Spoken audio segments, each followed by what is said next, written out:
वक्फ bill की खूब बात हो रही थी, राज्यसभा से पास हुआ, 12 घंटे तक चर्चा हुई। इसके बाद आप जानते हैं कि राजनीतिक पारा हाई हो गया है। हरियाणा में भी खूब बातें हुई हैं।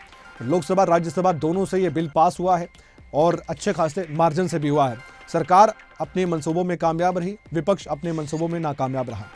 अब पक्ष में 128 थे, विरोध में 95 थी। राज्यसभा का नंबर गेम, लोकसभा में पक्ष में 288 और विरोध में 232।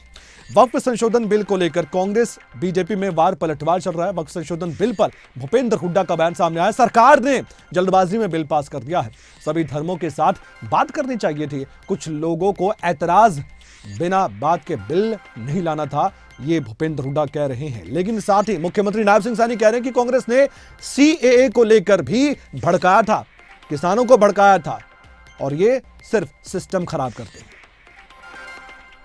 ये जल्दबाजी से किया है, जल्दबाजी में नहीं करना चाहिए, क्योंकि सभी जो है, सभी धर्म हो, कोई भी हो, उनको उससे कोई बात करते हैं तो बहुत सोच समझ के करना चाहिए।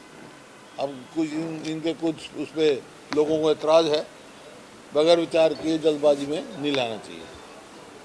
जब उनकी एसोसिएशन है, उनकी बात माननी चाहिए। जब परंतु कांग्रेस के लोग माहिर हैं भड़काने में, ये तो ये नहीं पता लगता किसी ने भड़का दे 2 मिनट बाद। सीएम साहब देश में ना कई जगह इसको लेकर वो सुरक्षा अलर्ट कर दिया गया है। सीए आया था, में क्या स्थिति है सर? सीए आया था, सीए के अंदर भड़काई दिए, 6 महीने वो रोड के ऊपर बैठे रहे, फिर हमारे बेचारे किसान भड़काई दिए। कांग्रेस की फितरत रही, अपने आप तो कुछ किया नहीं, अपने आप तो सिस्टम को खराब करने का काम किया है। एक क्षेत्र में नहीं, हर क्षेत्र में कांग्रेस ने अपनी राजनीतिक स्वार्थ सिद्धि के लिए कि मुझे हमारी पार्टी को वोट मिले, सिर्फ उन्होंने वोट बैंक की राजनीति कांग्रेस ने की है। अब ऐसा नहीं कि मुख्यमंत्री नायब सिंह सैनी और सिर्फ पूर्व मुख्यमंत्री भूपेंद्र हुड्डा ने वक्फ संशोधन बिल पर बोला हो। हरियाणा की राजनीति में अलग अलग नेताओं ने अपनी राय रखी है। सांसद रामचंद्र जांगड़ा और हरियाणा के कैबिनेट मंत्री अनिल विज को भी सुन लीजिए।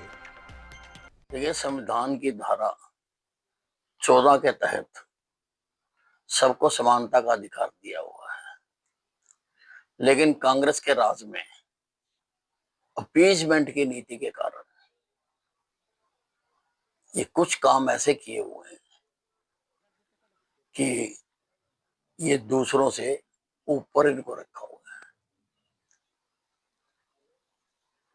2013 में कांग्रेस ने एक बिल पास किया था वक्फ बोर्ड का,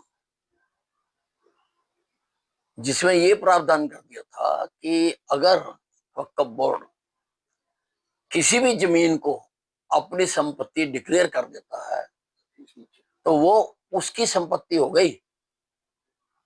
जिसकी संपत्ति डिक्लेयर करता है उसको कोर्ट में केस लगा के सिद्ध करना पड़ेगा, वक्फ बोर्ड को सिद्ध नहीं करना कि ये उसकी प्रॉपर्टी है। तो ये संविधान की मूल भावना के खिलाफ है। देखिए, वक्फ संशोधन विधेयक, जिसका पूरा नाम है मुस्लिम संशोधन विधेयक, और अब उसको उम्मीद